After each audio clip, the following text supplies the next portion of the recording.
lifelong dream has always been to become a police officer. And today, with great help from LAPD, we're making that dream come true.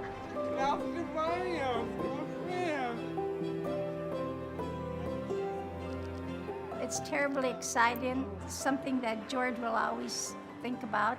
This is a dream come true, not just for George, but for our family. George has backed the badge for over 50 years. He was always watching the shows from the 70s and the 80s, whether it was Adam 12 or Emergency. Those were not just fictional characters for George, those were actually heroes to George. He tried to arrest me quite a bit. 1 out of 12, 1 out of 12. Possible 459 suspects there now. 1 out of 12, McCoy. Today, George became an official officer for a day with the LAPD. He received a uniform and a badge.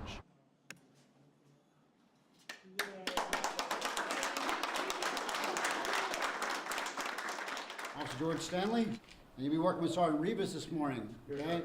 You'll be assigned the mission to Griffith Park and the York Corridor. You'll be making contact with citizens. George, that's your boss.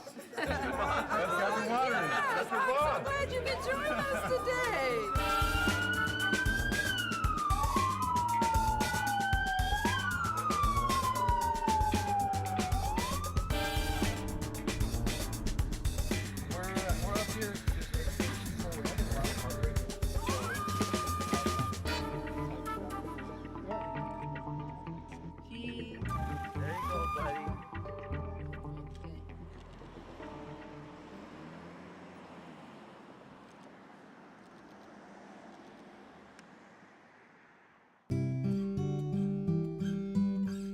I don't have the words to really say how it makes me feel to see someone like George that happy.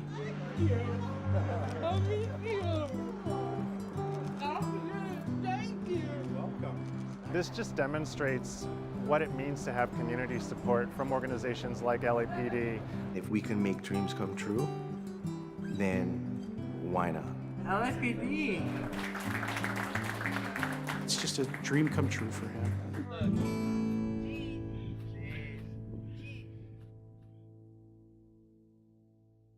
The opening of the historic Golden State Mutual Life Insurance Building in 1949 was a significant accomplishment for the African American community. Built by the reputable architect Paul Revere Williams, it became a historic cultural monument for its significance and relevance, including its murals depicting the history of African Americans in California. Let's take a look.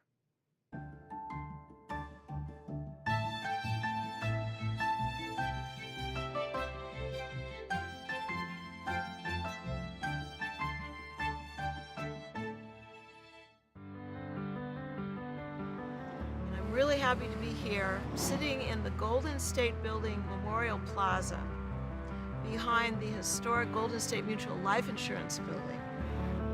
Amazing history on many, many levels. The building was opened in 1949, and it was a significant accomplishment for the African American community. It was the headquarters for the Golden State Mutual Life Insurance Company that had been started several decades earlier by a businessman named William Nickerson. And he soon teamed up with two other businessmen, Norman Houston and George Beavers, because they saw a need to sell life insurance to predominantly the African American community. Because at that time, in the 1920s, 1930s, African Americans were not able to purchase life insurance. They saw a business need, and they filled it by starting this company. They started their first business in the 1920s. They opened the first office in 1928. And then they were able to build in 1949 this flagship building designed by the preeminent African-American architect, Paul Revere Williams. So this building was designated a historic cultural monument in 2011. The murals in the building were also an important part of the history. From the very beginning, the Golden State Mutual Life Insurance valued art. So they commissioned two prominent African American artists, Hale Woodruff and Charles Austin, to do a mural that would depict the history of African Americans in California. When the building was designated in 2011, the insurance company was in bankruptcy, and there was a real need for the people that were receiving the building, including the state of California, to liquidate as many assets as possible. And the state of California viewed those murals as an asset, and they wanted to remove them from the building so that they could sell them. A representative of the state of California came before our commission to argue that the murals were not an integral part of the building. But we knew that the murals had been painted onto the walls of the building. There are doors that go through the murals. It was clear to us that they were an integral part, not only of the building, but of the history of the building. So the murals are intact, they're in the building, they've been beautifully restored. So it was a real win for the preservation of the murals. Buildings that are designated as historic can be adaptively reused, as the example of the Golden State building here. It's no longer an insurance company, but it's serving a new need to serve people with developmental disabilities. There's many examples all over the city, so that I don't want to give the impression that we're here to just preserve things and keep them static, that they don't change. Our mission is to preserve the history of the spaces, not necessarily the uses of the spaces, because those places will tell our history.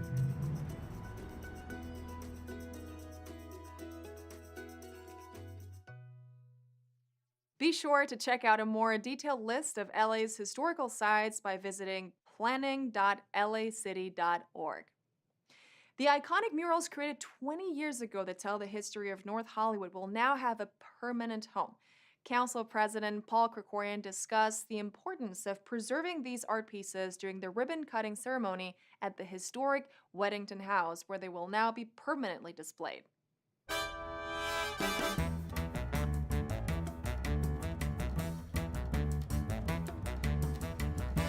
I'm just really thrilled that we're able to find a permanent home for these historic murals that tell the story of the history of North Hollywood. Over 20 years ago, these works of art were created, and they've been in storage since then. Susan Krieg was the lead artist on it. She had come up with this concept of the artist drawing or painting on historical images, and then she came on top of it and drew the buildings as to what it would turn into. So the idea being the history of the land and then what it was going to become. So it's kind of a blueprint of what the buildings were going to look like. Right next door is this beautiful building next to a tiny little Weddington house, which is the history of the area. The historic Weddington House. This house is the first house built in North Hollywood in the late 19th century. And it is now that we've preserved it, it's being used for arts and cultural and community events. And so we were able to bring these historic murals to their permanent home and have them displayed here for the people for everyone to be able to enjoy.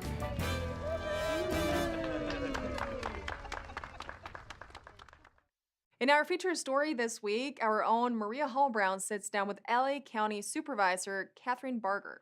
Supervisor Barger discusses the details of some of the services they provide to county residents, how they address crisis, and their close collaboration with the various cities in their districts. Let's hear the story.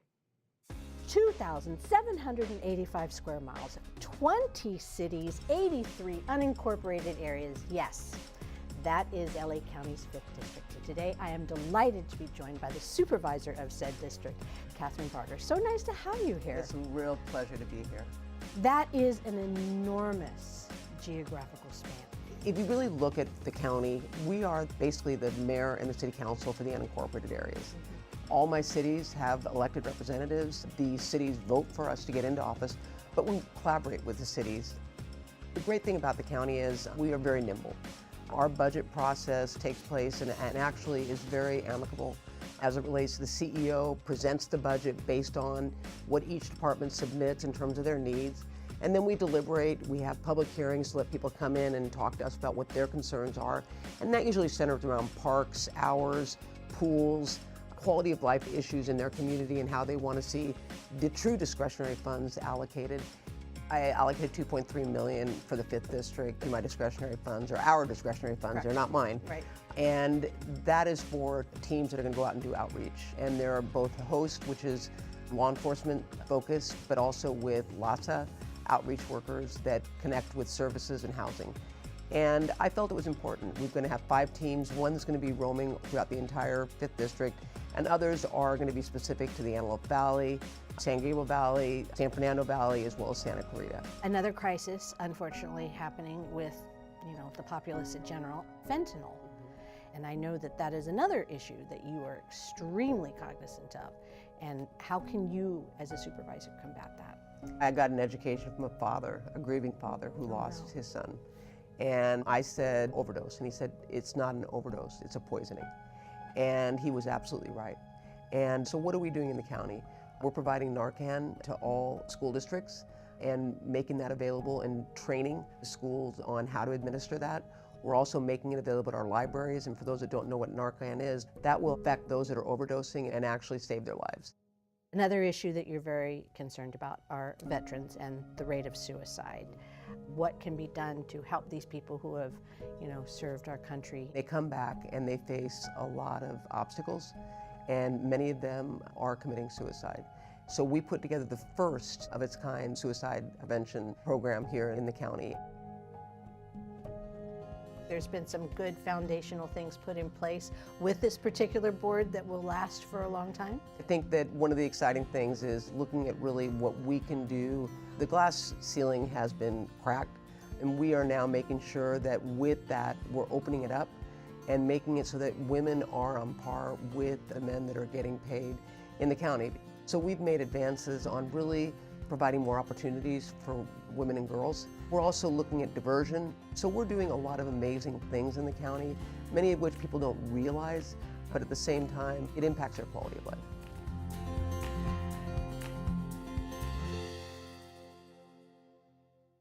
Enjoy the holidays by the sea at the Harbor Holiday Afloat Parade. Attend the Home for the Holidays Parade at Granada Hills, or join your community at the Walking in Our Light procession. All this up next on Things to Do.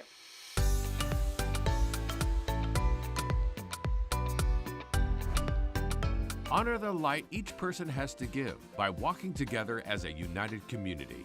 The Walking in Our Light procession celebrates the light in all people and honors those who have helped create a safe and nurturing neighborhood where every person, family, and business can thrive.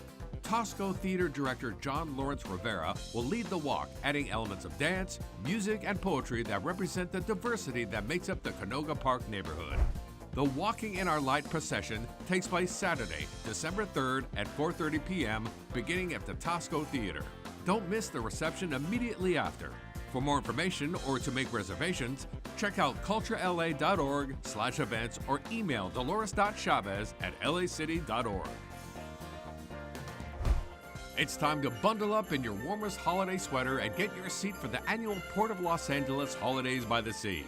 The LA waterfront is the perfect place to host this annual kickoff to the holiday season.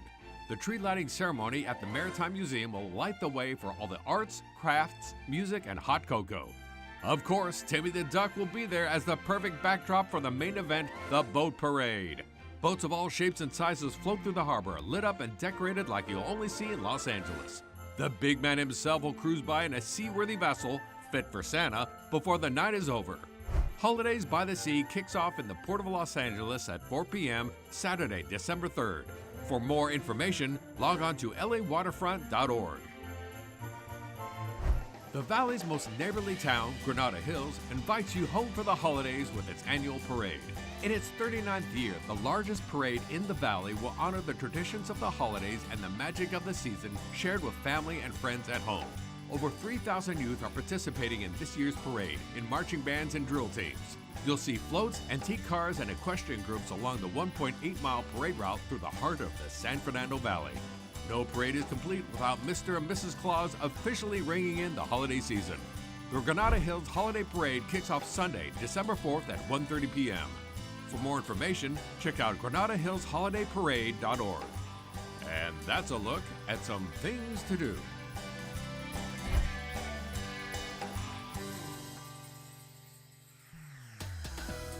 And that's it for this edition. I'm Natalia Bilbao, and from all of us here at LA This Week, thank you so much for joining us.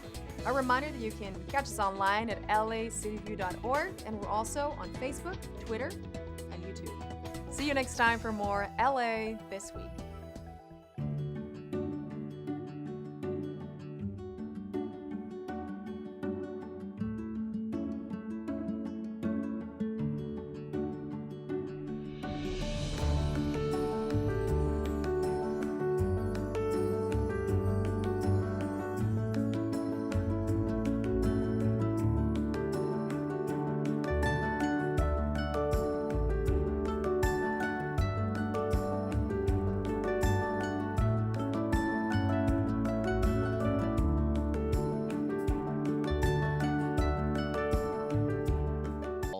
are trying to get personal information like a social security number to steal our identities, financial information like a bank account or credit card number to steal our money, or they're trying to install malware on our phones to mess with our privacy and security. The text I got purported to be about the middle-class tax refund. This is the one-time payment to Californians to help as things have gotten more expensive. With the holidays approaching, many Californians are eager to receive it. This payment is being made by direct deposit or a debit card sent in the mail. But many Californians may be unaware of this program, or if they do know of it, they don't know how the money is being sent. And this creates an opening for scammers to try to take advantage of us, like the text I received. It told me I needed to activate my debit card, and it gave me a link to click on. But real tax relief debit cards can only be activated by calling California's Franchise Tax Board, the agency overseeing the program. The link in the text I received was to a company called Eastern Cargo Packer and Mover, which I could find nothing about. We've seen scams like this before. This is a reminder that we all need to be alert. Whether the text claims to be about the middle-class tax refund, unemployment insurance, or even the IRS. If it looks suspicious, if it is unsolicited, if the link is to an unknown website address, just delete it. I'm Mike Fewer, the Los Angeles City Attorney. Thanks for watching.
Good morning, everyone, and welcome to this meeting of the Los Angeles City Council. Today is Tuesday, November 29th, 2022.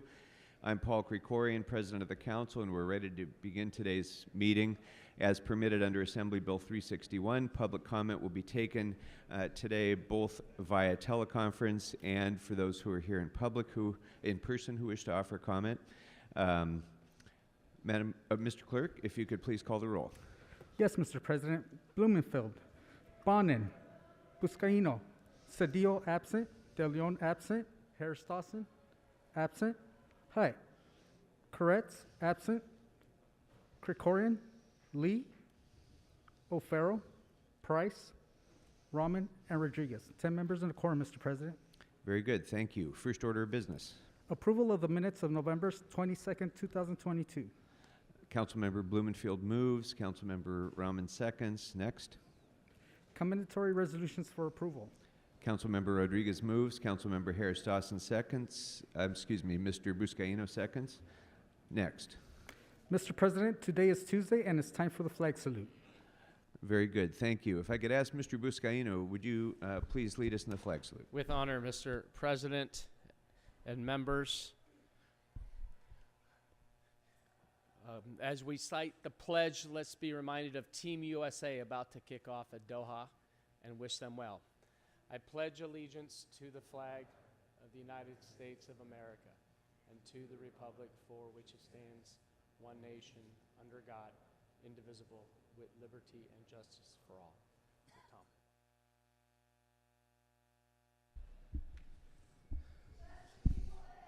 Thank you very much, Mr. Buscaino. Mr. Clerk, let's go ahead and run through the agenda, please. Mr. President, would council like all items to go forthwith today? Yes, without objection, that'll be the order. Next. Items 1 through 13 are items noticed for public hearing. Items 14 through 32 are items for which public hearings have been held. Items 33 through 66 are items for which public hearings have not been held. Items 67 through 72 are closed session items considered by the Budget and Finance Committee. 10 votes are required for consideration. All right, without objection, those items are now before us. Members, does anyone have any items that they would like to call special? Members? Councilmember Hutt. Hi, sorry about that, Mr. President. Yes, I would like to call item number 11 special. Very good. Members, any other requests? Ms. Rahman. Can I call items 14 and 15 special for a brief comment? Very good. Any other specials, members?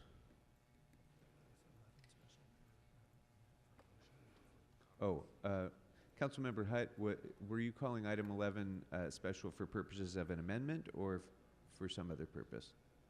Continuance. For purpose of continuance. Oh, okay.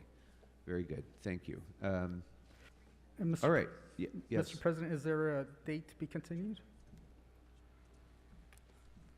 For purpose of continuance of January 10th. January 10th? Mm-hmm. Thank you.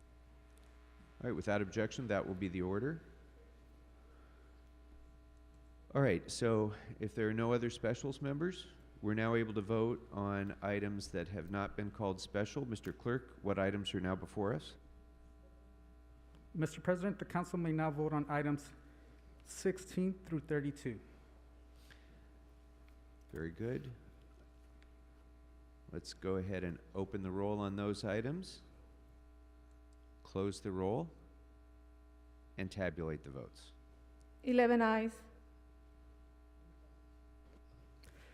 And if I may, Mr. President, the ordinance for item 16 will be held over for 1 week to Tuesday, December 6, 2022 for second consideration unless reconsidered with 12 members present. Very good. Thank you very much. We can move on next to the closed session items. And I will report that items 67 through 72 are routine settlements. The Budget and Finance Committee recommended approval of the City Attorney's recommendations. Those matters can be taken up in open session unless members have questions or concerns.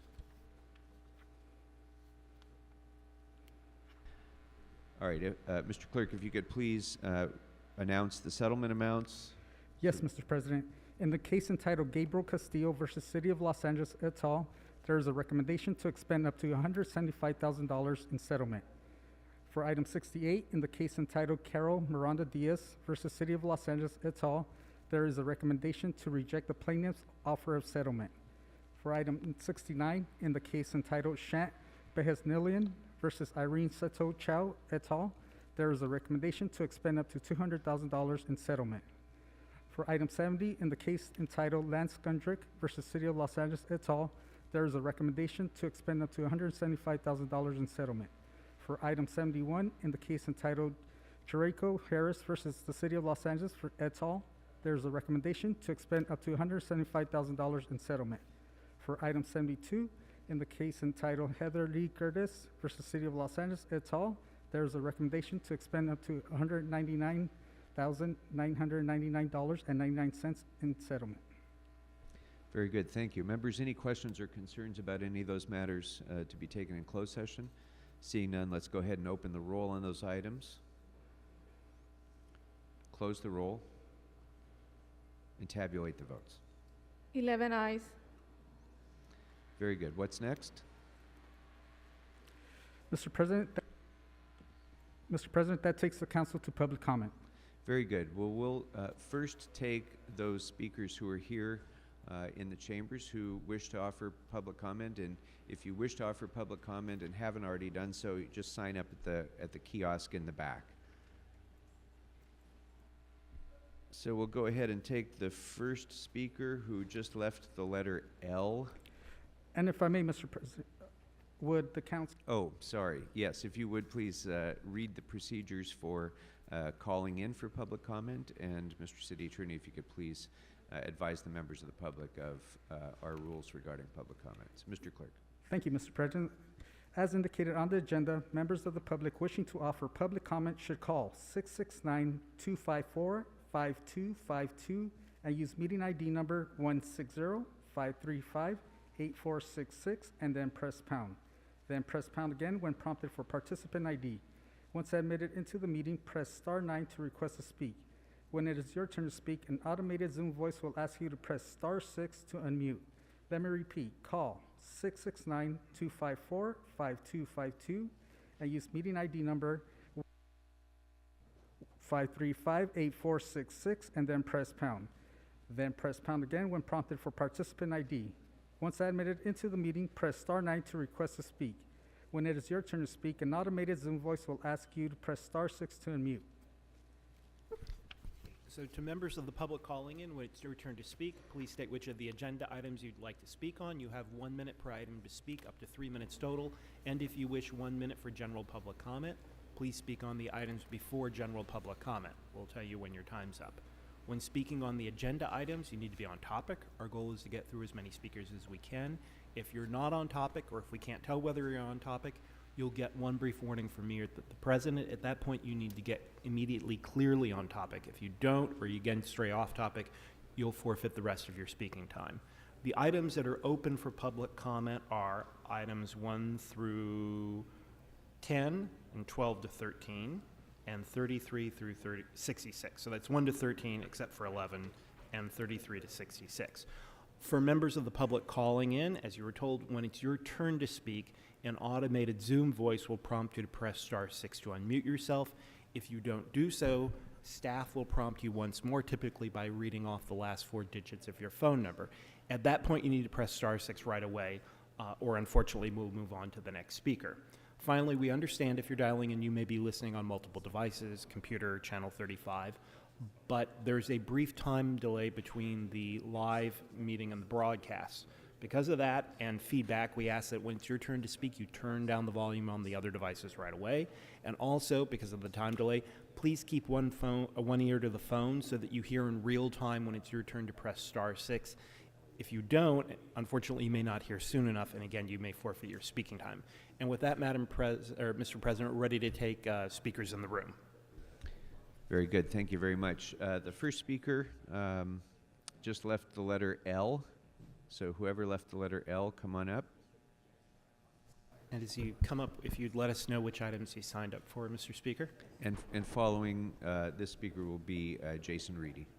All right, general public comment. Please begin. All right, so L represents the fact that Paul Koretz and Mitchell Farrell lost. This also represents the fact that you're going to lose your council presidency, Paul. Why aren't you letting the people in? There's a whole bunch of people. This chamber is not at capacity. You reduced the capacity. So let's let everyone who showed up in. And maybe, so if you're not even at capacity, you're not even at fire code capacity, I don't think, then let everyone in. This meeting should not be happening. This meeting's illegitimate. No resignations, no meetings. This Gil Cedillo and Kevin DeLeon, I don't think have resigned yet, so why is this meeting happening? What kind of influence are they having on the agenda? I think their items are still on the agenda. So you're still taking up Nuri's items, I think. So why is this meeting happening? No resignations, no meetings. Let's let everyone in. Thank you, Speaker. Our next speaker is Jason Reedy. Mr. Reedy, go ahead and come on up.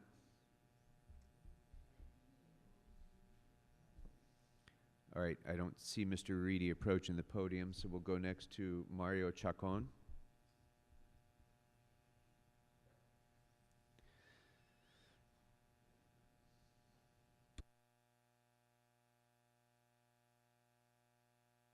I don't see anyone approaching the podium, so we'll go next to Gus Corona. Mr. Corona.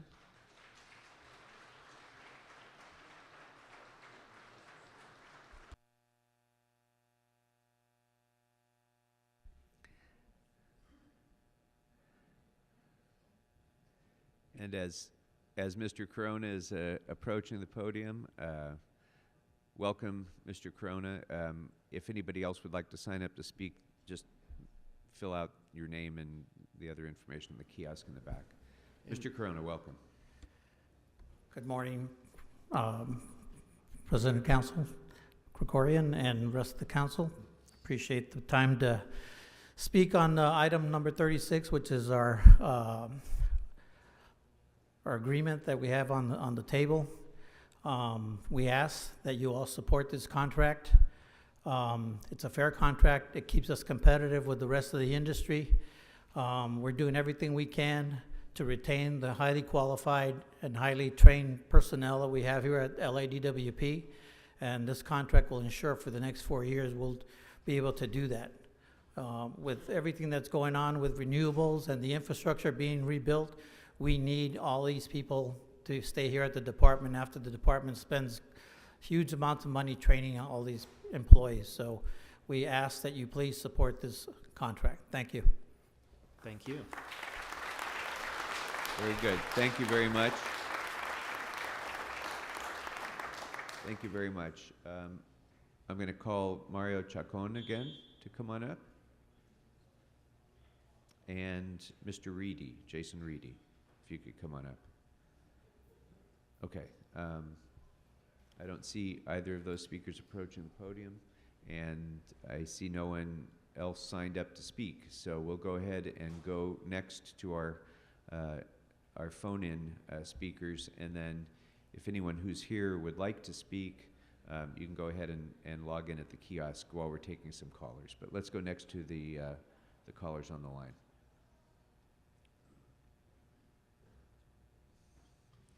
All right, let's go ahead and take the first caller.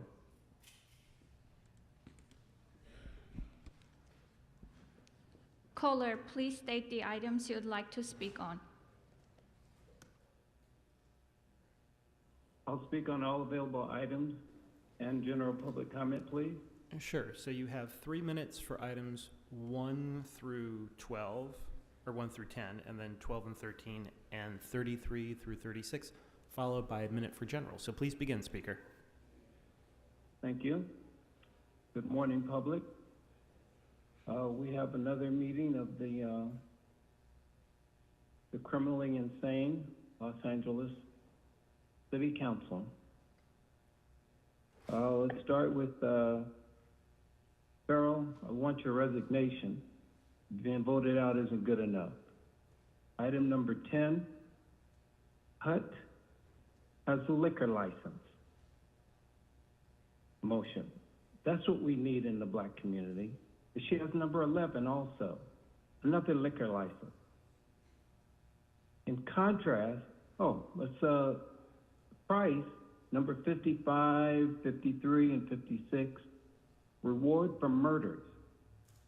Then we have 4118 motions, abusing the homeless. This is the representation that the black community gets. In contrast, number 13, Lee, $5 million to eliminate homelessness and hunger and poverty. 52,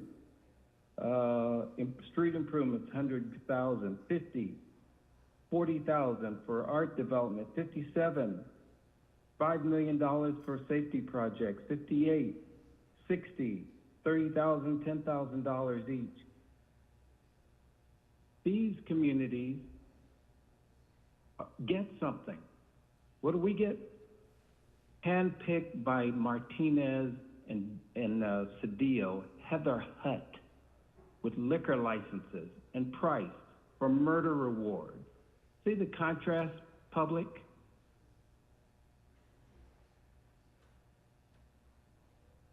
And we have number 59, sleazy Marquise Dawson, who takes the black community's unemployment office for himself.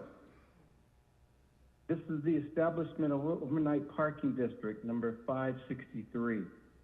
Puts LAPD, the Los Angeles Police Department, in charge of enforcement. Is that what we need? A whole slew of neighborhoods where people can't park. Although, in putting the LAPD in charge of it. And we have Dimwit Raman, item number 15, a solution for RVs versus a solution for homelessness. We're only 9% of the population, public, 20% of the city council, but 50% of the jails, 50% of the homeless, the highest unemployment, the crappiest schools, the worst streets. These coon, tom, sellout, self-serving Negroes. You can go on to general public comment if you wish, Speaker. Quiet, Bobble, quiet. These self-serving Negroes do not serve our communities. They serve themselves, and we all pay for it, public. All of us. 50% of the homeless. Our problem is your problem.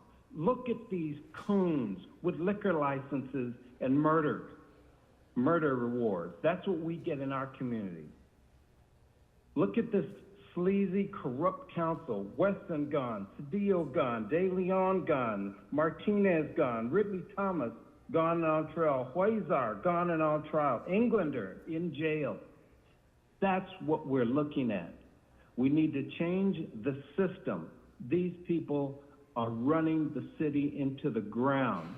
Farrell, get the hell out. This is what you get for abusing the people of Echo Park. They told you they would take care of you. Thank you very much, Speaker. And they did. Next speaker.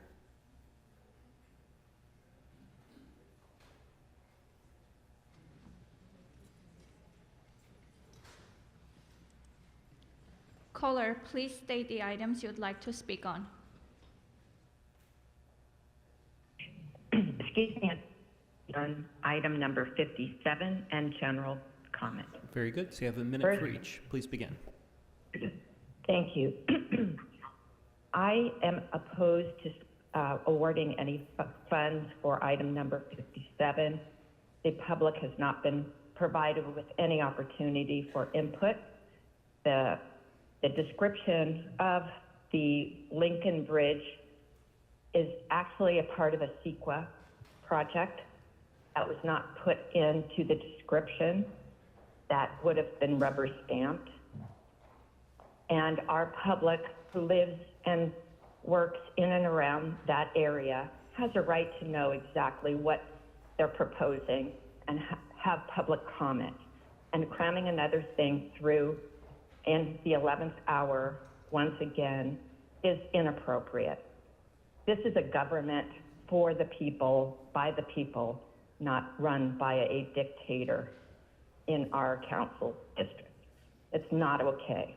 This needs to be tabled, allow our city councilwomen to take over the reins and make decisions for this community with community input.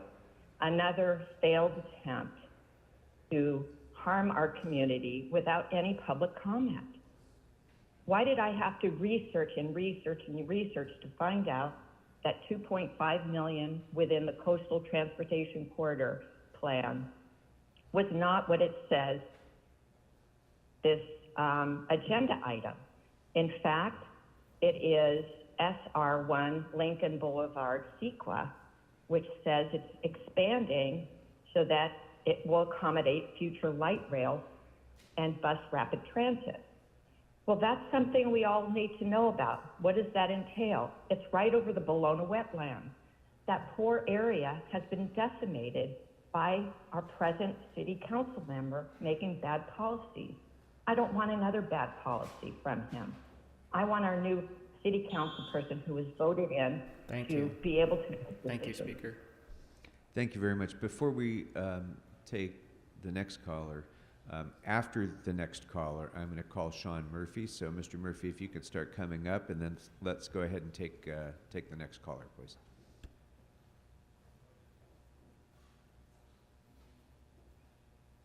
Go ahead with the next caller, please. Caller, please state the items you'd like to speak on.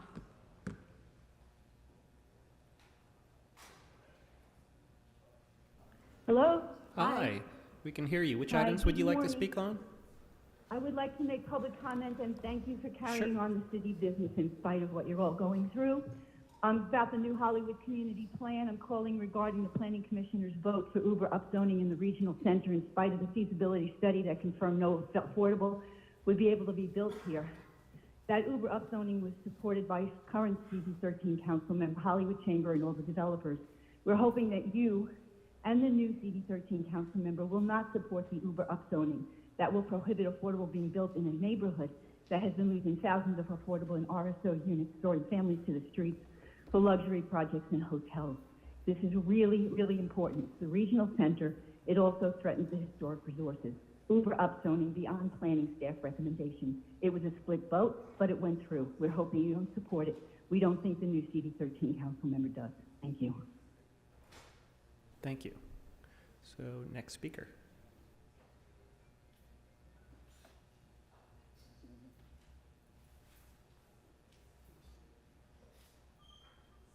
Actually, I believe Mr. Murphy was going to speak. Hi, which items would you like to speak about, Mr. Murphy? Just general public comment. Please go ahead. Your machine is not working. I can't get general comment on the machine. I went to the Hollywood Christmas Parade and I had a good time. I wish Rick could have won the mayor's race, but I hope Karen Bass does well in fixing the homeless crisis. And when Kevin DeLeon is here, I'm gonna make some dog noises and stuff. Thank you, Mr. Murphy. So now we're ready for the next call-in speaker.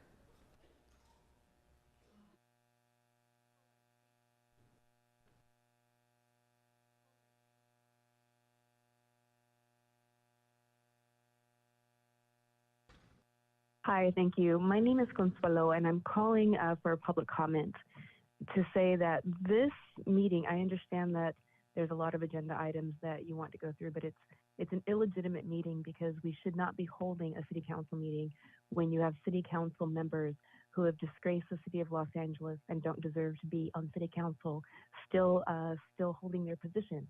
Kevin DeLeon should be forced to resign, and that should be a high priority within this council because this is a person who's representing you and CDO. This is unfortunate. It speaks to the racism that is inherent in the city and inherent in policies that affect Black and brown persons in the city of Los Angeles. And there's no healing, there's no accommodating Kevin DeLeon. He needs to resign so we can stop paying him the money that he's taking from our tax dollars, and we need to begin to rectify the repercussions of that meeting that we heard on tape. Thank you. Let alone begin the healing. Thank you, Speaker.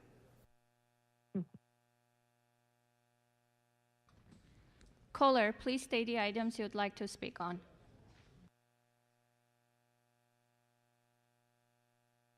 Hello. Hi, which items would you like to speak on? Good morning. I would like to speak on item 57, and I would like you to refuse to hear Councilman Bonin's plea to have his latest idea of spending over $5.1 million on his personal agendas. None of these items have been discussed with the community. This is a Hail Mary attempt by the councilman to take valuable funds and tie them up with his ever-failing ideals and prevent currently elected Councilwoman Parks from working with her constituents to solve the problems in District 11. As the elected council, you need to protect the constituents' rights to have their newly elected councilwoman enact her plans without interference and retribution by the outgoing Councilman Bonin, who continues to target Westchester and Playa del Rey, yet never works with the community. Thank you very much. Thank you, Speaker.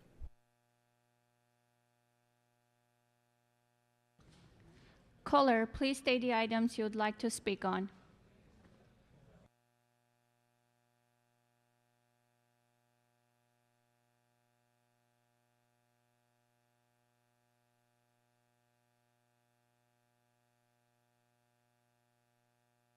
Are you there, Speaker?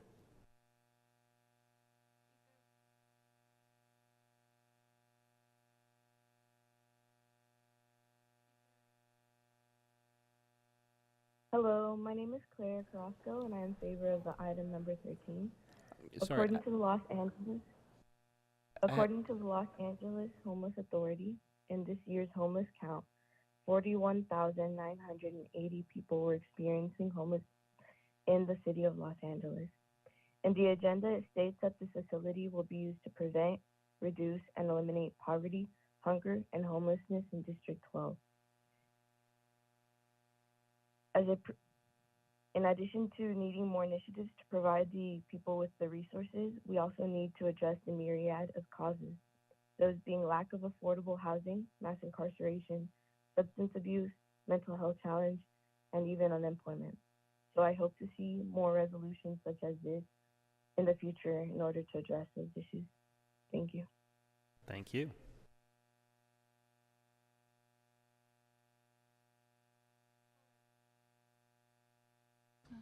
Caller, please state the items you'd like to speak on.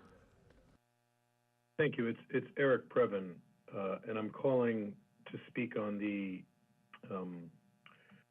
available items and a general public comment. Could you refresh which ones are the available items today? Of course. So you have 3 minutes for items 1 through 10 and 12 and 13 and 33 through 66. So 1 to 13 except 11 and 33 to 66. So we'll set the clock for 3 minutes, stick to the items, and then when you're done with that, you'll have a minute for general. So please begin, Mr. Previn. Okay, I wanted to thank whoever came up with the idea for the Walk of Fame in Venice. What a great idea, as Mike Bonin is checking out, to push 40 grand out the door in order to kind of commemorate the history of the area in a way. The only thought I had was maybe wait since there's a new elected official, and maybe as a rule for the whole council, all sneaky initiatives to push items out the door before your newly seated replacement takes office should be put on hold. We know that historically we've gone as far as the great Tom LaBonge, just before popping another 24 pumpkin loaves in the oven, burned all of his public records in a ritual of self-immolation that's unique to city council members. But seriously, folks, this is a very, very dangerous time. We have the high and mighty Council President Krikorian, who can do no wrong, presiding over hundreds and hundreds of items that nobody can get to because he and Faubel are busy defending 7 and 12. And kudos on somehow a teeny bit more normalcy than usual today, and that there was not a massive, small, but not a massive delay. And it gives at least a chance to get through and say a few things. And so with that, Why are we putting so many agenda items on one agenda in such a way that it makes it a mockery of the whole story? What is the thinking there? Is the thinking something other than what I'm concluding, which is that this is a great way So to you seem take care to of have business? veered off the specific items, Mr. Previn. Let's stick to the specific items, and then we can talk about this in general if you want. Please go All right, ahead. well, let's look at the recess schedule. I see that, item 37, that's in there. Look, this is a real problem. Last week, you took a recess. Here it is, National Cities. Next year, you're taking a recess and you're recommending another travel day to go to Atlanta. Everybody is so excited to go, and yet this year, and this, please confirm if I've got this wrong, Mr. Faubel, Ms. Walcott, only Joe Buscaino, tireless veteran that he is, outbound, went to Kansas City. This is a great insult to the people of Kansas City. And to why, this is my question for Mr. Price, who's probably going to recuse himself a little later. There's no point in recusing yourself too early in the process, because then people would ask, hey, why is he recusing himself? And we'd have to get into the nitty gritty about why he is, which is that Del Richardson is his wife, who is a very nice person. She's one of his wives, I believe the second or third. And she runs a company that involves eminent domain. So to be working very closely with the municipal government as Price is being trotted out as the new leader. He was on KNX the other You day. can go into general if you wish, Mr. Previn. I'm not there yet. I'm still on the National Cities. No, actually, we just went.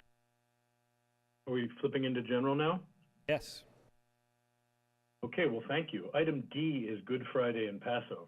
So I would invoke those two over your petty tyranny that you call public meetings. This is not the way it should be done, guys. We have to do something differently.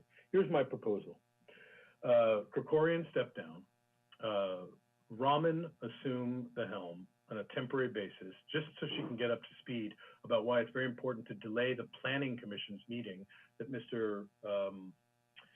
Harris Dawson is already prepping his version to help stuff through a skyscraper at the corner of Coldwater and Ventura Boulevard, where Krikorian left it to Nithya Raman, along with 3 other train wrecks, the Harvard-Westlake abomination, I'll call it, takeover of a publicly accessible open golf course, and of course Studio City Rec Center, which is a great treasure of open space where Thank you, Krikorian Mr. and Previn. Garcetti are trying to put Thank a you. net zero. Caller, please state the items you would like to speak on. Yes, I'd like to speak on just general public comment. Can you speak a little more directly or loudly into the mic? It's hard to hear you. I'm sorry, I'd like to speak on general public comment. Sure, you have a minute. Please begin. Yes, I'd like to know what all the lawsuits are about. I know there was like 6 or 7 different lawsuits, about $200,000 each.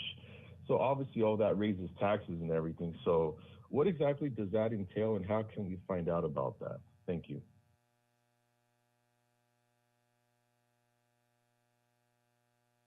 Still there, speaker? Okay, we'll give it a second. I am, yes.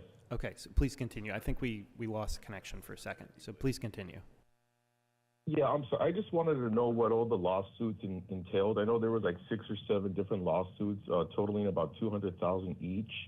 So what's the issue with that? Why are people suing the city like over and over again? I mean, obviously all this raises taxes. So like, I just want to know, like, what's the issue? Like, why are people continuing to sue the city? That's all. Okay, thank you, speaker. Seeing no more hands, Oh, it looks like we've exhausted the list of call-in speakers, Mr. President. Okay, thank you. Are there anybody in the in chambers who'd like to speak?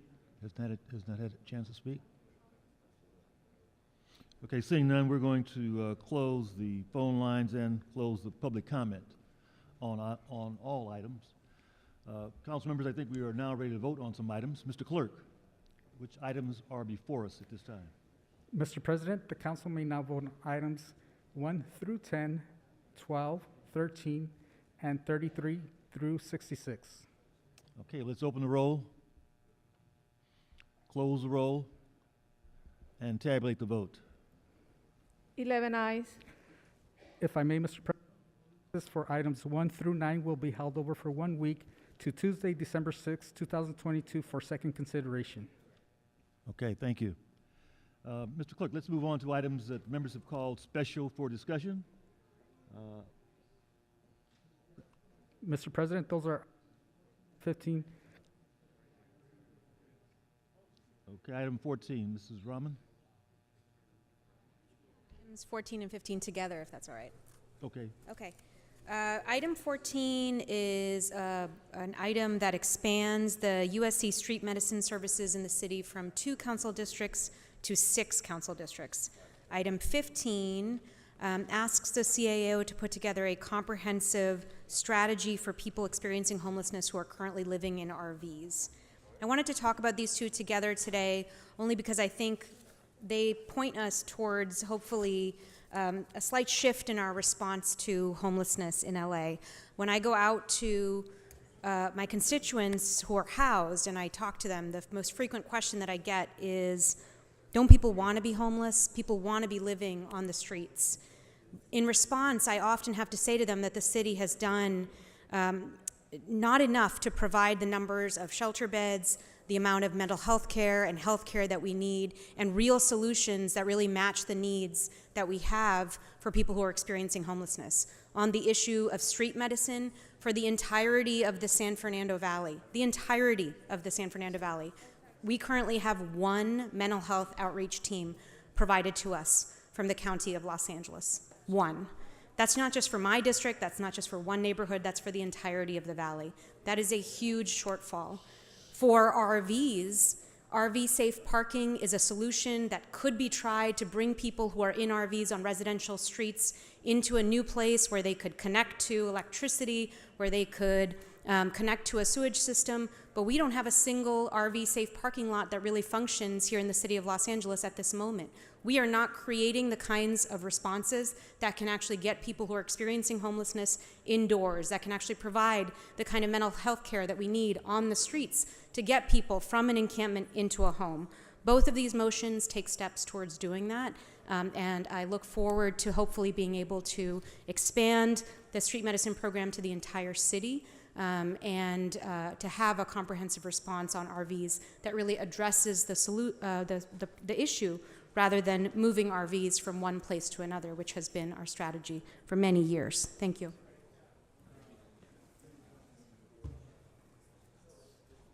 Thank you, Councilwoman Rahman. Councilwoman Rodriguez, please. Thank you, Mr. President, and thank you, Ms. Rahman, for setting the stage for a conversation that we've been engaged in for some time. I want to take a moment, and I'm excited about this street medicine program, but it's a reminder about the work that the county Department of Public Health should be funding and providing. But here we are again, the city of Los Angeles, funding the very services and interventions that the county should be stepping up to the plate to provide. It's why we need to continue to advance our work and our progress in building that collaborative response model with the County of Los Angeles. But to subsequently also address the issue of RV encampments. Actually, I piloted the city's first RV safe parking program in my district when I first was elected to the 7th District. The challenges that exist with RVs is multifaceted. There's not a singular, there's not a one-stop shop as it relates to RV encampments. It's a very complicated issue. It's why we subsequently, when we discovered some of the difficulties, excuse me, sorry, I couldn't, can you guys shut the door? Thank you. Jesus.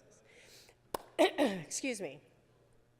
It's why I subsequently began an effort that is very successful in the 7th District and is expanding, and we're looking to expand it, the RV pilot that is not only providing the housing solution, but accelerating the disposition process, which we often know all too well, is complicated because of a lack of storage space, when individuals decide that they are saying yes to a housing solution, that because of the limitations and the processes associated with the disposition process is cumbersome when it comes to LAPD, which is why we've created a partnership with West Valley Yes in the San Fernando Valley to accelerate that. And that has resulted in 20 RVs not only being removed from from our streets, from our local residential areas, but has also housed 37 individuals in my district alone.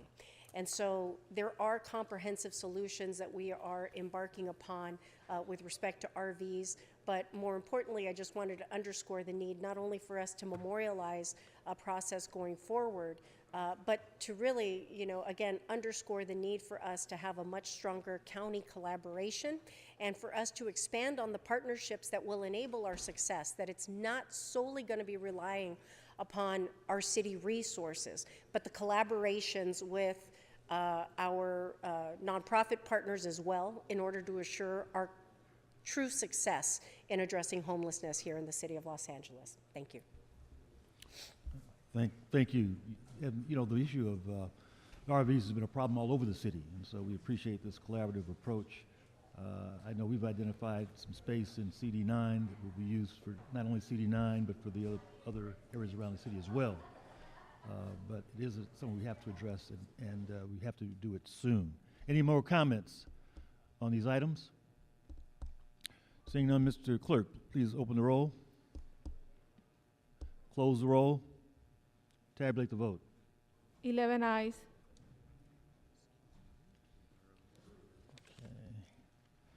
Okay, Mr. Clerk, what's next on the agenda? Mr. President, Council has motions for posting and referral. Motions will be posted on the City Clerk's website shortly after the meeting for the public's viewing. To subscribe to receive copies of today's council motions to your email, please visit clerk.lacity.org. All right, those items will be posted and referred. The desk is clear, Mr. President. Thank you. Members, do we have any announcements this morning? Any announcements? Okay, any adjourning motions? Let's stand, please. Mr. Harris Dawson. Mr. Chair, it is with a heavy heart that I ask my colleagues in the city to adjourn this meeting in the memory of Miss Rachel Marie Day. Miss Day is a resident of South Los Angeles, or was a resident of Los Angeles, graduate of Beverly Hills High School and UCLA. She was raised in a household with a classically trained pianist and organist and learned to play instruments at the age of 5 years old. She soon became a confident and gifted musician and experienced a high point playing in Stevie Wonder's orchestra for his Secret Life of Plants concert and album. In 1998, she founded the Big Brazos World Village, a music store that specializes in selling instruments from a wide range of different countries and creating multicultural experiences for children to learn about world cultures and their own heritages. She attended educational conferences and presented at them all over the world and specialized and became an expert in handcrafted cultural artifacts and musical instruments. She was also a passionate community neighborhood activist, a member of her 76th Street Block Club, a member of Community Coalition, a member of the African American Infant Mortality Community Action Team, the Foster Grandparent Program, Win 100 Grandmothers Pray Advocacy Group, who works on community violence and with young people. She loved to decorate her street for the holidays, and so we especially miss her this year. 76th Street was one of those streets you could drive down and get a little show during the holidays, and Ms. Day was a big part of that. We ask the city to recognize the loss of Ms. Day and send condolences to her family. May she rest in the beauty that she helped create for all of us.